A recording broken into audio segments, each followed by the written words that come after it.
Wah! Saya Coach Ghazi Ghazali daripada Prime Football Academy dan base kami di Kajang. Boleh Coach Ghazi ceritakan sikit macam mana Prime Football Club ni diadakan?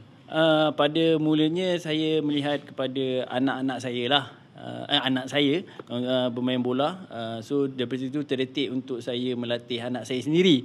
So daripada situ tercetusnya idea dengan kawan saya untuk buat satu kelab untuk anak-anak kami saja. Anak-anak kami dan anak-anak buah. Buat masa ni tak ada orang luar lagi, tapi kehadapan kalau ada orang nak join pun boleh, tak ada masalah. Sebagai coach, apa coach rasa satu kemahiran yang pemain bola sepak yang wajib kuasai?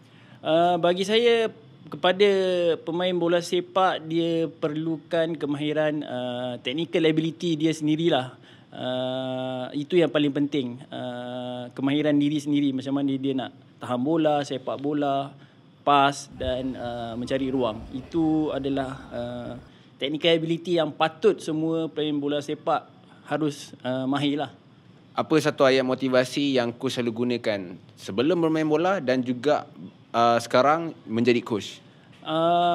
Kalau pergi ke perlawanan, saya akan suruh player-player enjoy the game dan biar penat di time training dan jangan penat time perlawanan lah.